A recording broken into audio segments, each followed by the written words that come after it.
A Journey into the Unknown. Chapter 112. In the beginning the Word became flesh, and only now is the flesh reflecting the Word in small, incremental steps. That's how long creation takes, and how patient the Creator of all of everything really is. This is the time when we start to see the fruits of our labor.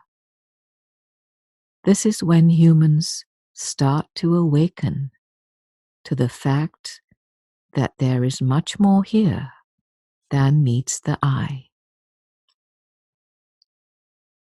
Suffering was originally designed to steer wayward souls back onto the great highway of love. But it became so cavernous and so generational that it became cancerous and not merely correctional. Suffering was meant to be a gentle tap on the shoulder, and instead became a way of life. Humans actually became so accustomed to it that they increased their tolerance for it. Some have an immeasurable capacity for suffering. They think that this is how life is supposed to be, and they pass this mistaken belief on to their children. This is why transformation has taken this long. There is great comfort in the devil you know. Why open up to revolutionary change if you are comfortable? The events that are about to happen now are designed to cause ordinary, everyday men and women of all walks of life to question this stance. The question many will start to ask is, who and what are we? And what does we really mean?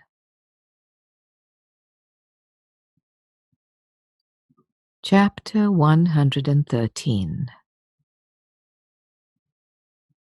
As it stands now, and as it has always been, when you see someone you know or someone you don't, you judge them as a friend, foe, or neither, yet. In the future, when your soul has reached maturity, and your soul's divinity permeates every fiber of your being, then you will see others as different reflections of yourself. There may be a delineation of differing levels of maturity from one soul to another, but that's only discernment. Relationships between a mature soul and a developing soul will be entirely friendly, supportive, and loving. There will not be enough fear present to see anyone as a foe. It won't be possible. Mature souls are not competitive, so no one will be less than. The focus moves from survival, from me first, to entirely being about sharing and serving. This, of course, will produce a world that is so extraordinarily different from the current one that it will make everyone share a collective gasp. Please know that I am not describing some fairy tale or fantasy utopia. I am describing a condition that is yours to enjoy right now, in this moment. See yourself flooded with light and allow the clouds to dissipate. In this moment, you are at one with God and with all of creation. This is unity. This is when there is no you, separate and alone. There is only God, in service to God. Light up like this as often as possible. Over time, this new identity will gently shine away the old one. Please let this transformation happen, one person at a time, being consumed by the light of God, will produce the new earth. In love.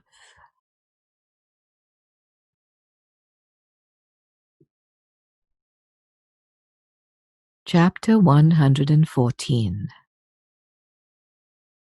Atonement is an old-fashioned or old-school term, but its true meaning is very applicable to today's modern world. It signifies the end of the separate self and being at one with Source. It's when God looks like you. It's when every thought and every movement reflects the will of God, which is unconditional love. It's when there are no conflicting thoughts to love. It's when there is no separate will. It's when you are in the middle of the deepest part of the ocean, and there is no land in sight. The water is what sustains you. It's when you don't remember when you didn't live like this. Those years, decades, and lifetimes of struggle. It's when you have stopped looking for a God to connect with, because you have discovered that you are a magnificent part of God. And it's been this way all along. It's just that you didn't know it. Atonement is the end of the hero's journey. Atonement is crossing the finish line and turning around to cheer on everyone else still in the race. Atonement is discovering life's big, giant, and well-kept secret. Atonement is knowing that each and every person is born with the keys to the kingdom, the keys to unlock the secret, but they just can't find them. Life is designed to keep the location of the keys obscured,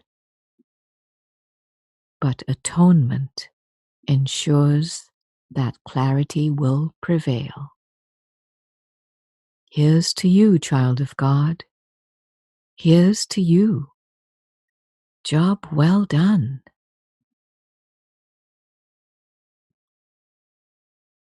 Chapter 115. You can live at the top of the mountain.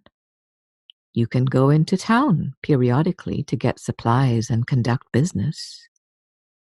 You are aware of who is doing what to whom, and who is being blamed, tried, and imprisoned. Yet somehow, all of this doesn't affect you as it once did. You see it for what it is. And most importantly, you see through it. It doesn't have the power to move you from your peace as it once did. You remember conflict well. It can be surpassed. When you live at the top of the mountain, you know that there really isn't anyone to have conflict with. There are fictional characters who believe heart and soul that they are real.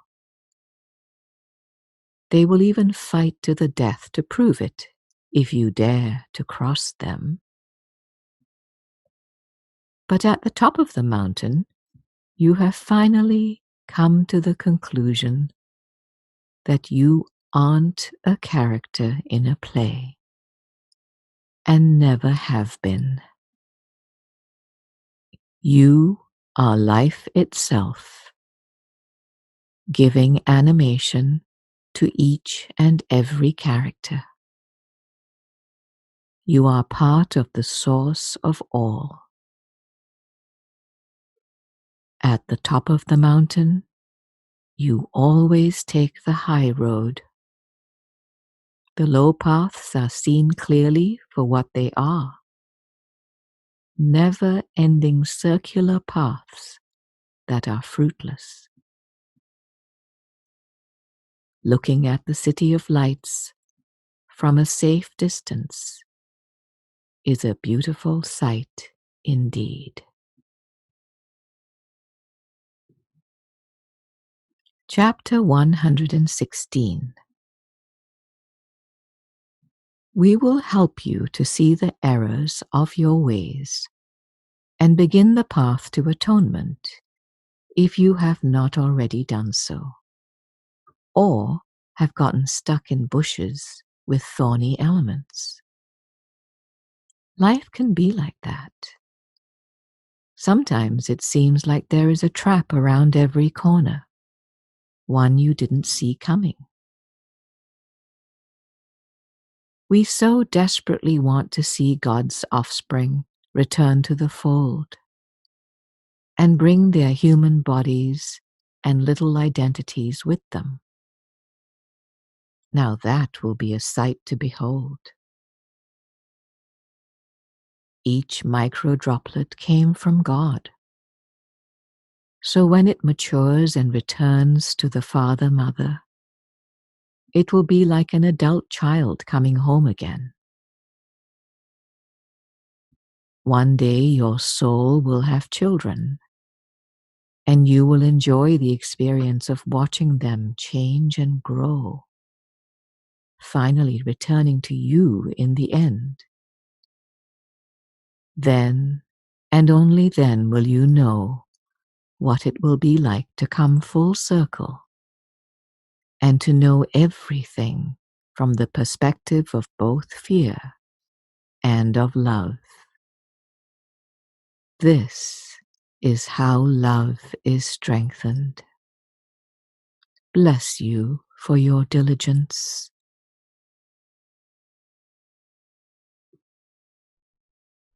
Chapter 117. Things are likely to be very messy here for a long time. There are different groups pushing contradictory agendas. Each blames the other for the problems they each see.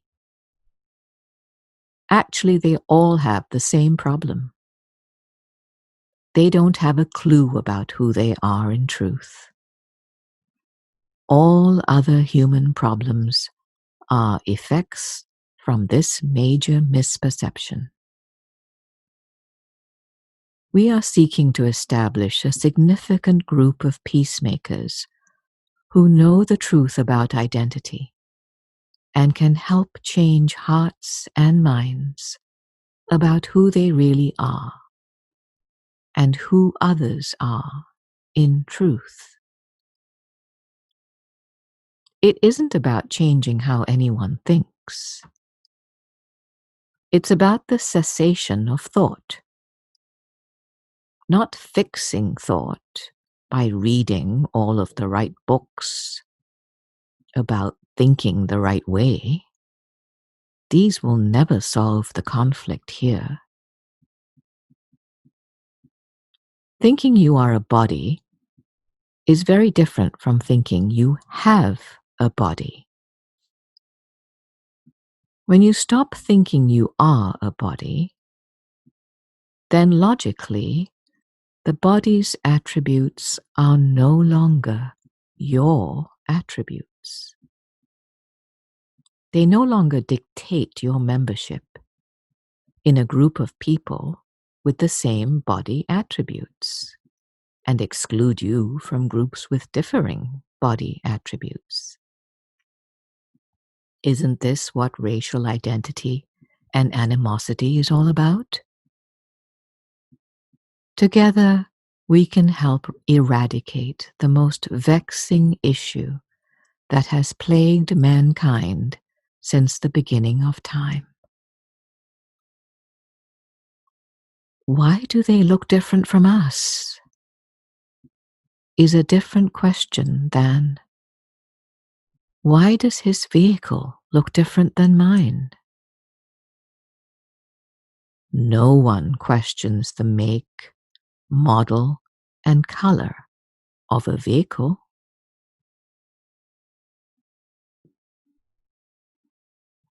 Chapter 118. The ancient texts predicted a time of upheaval and the return of Jesus Christ to save humanity from itself. You are in a time of upheaval, but I will not be returning in form to save you. Humanity must use my teachings to save themselves. My modern teachings went into much greater depth than what survived in the New Testament. But even those are excellent starting points. Love everyone and do not judge anyone. If you can put these concepts into practice on a daily basis, you will not only bless yourself, but you will be a great blessing to the world. Simple things like these seem easy on Sundays, but not so much the rest of the week. I did not teach to love all except those you disagree with. This seems to be a sticky subject. Love and judgment are relatively simple concepts compared to those of the false self, thoughts, and the truth about identity. These must also be taught during these turbulent times. The question remains, who is brave enough to teach them in the court of public opinion? Will you?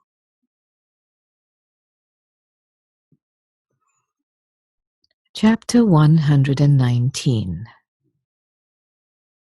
Begin again with a fresh perspective, a new outlook. Forget everything you think you know. Forget everything you are proud to know. Forget all of your hard-earned knowledge. Be an empty slate. Yesterday is gone. Let it go. It has no power over you. If you see people from yesterday today, see them as brand new people you have never met before. Don't bring yesterday's behavior, words, and attitudes into today. Today is a new gift, but is rarely treated that way.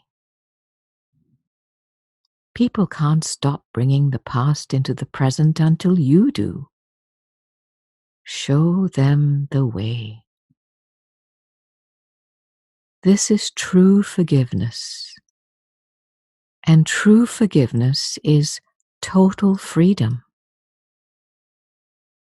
There is nothing to hold you back. Yesterday's failures are today's brand new opportunities to forget about it. Forget about what was said, done, not said, not done, meant, not meant, was honest or dishonest, was above board or underhanded, was true or sneaky. Forget all about it. Forget about showing them who's who and who is not going to take this lying down. Forget about being a better man and not letting them get away with it.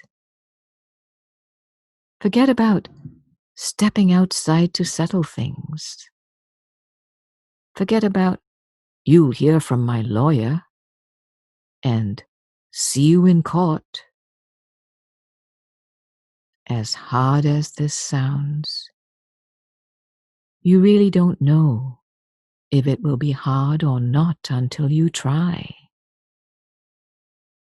Why not give it an honest try?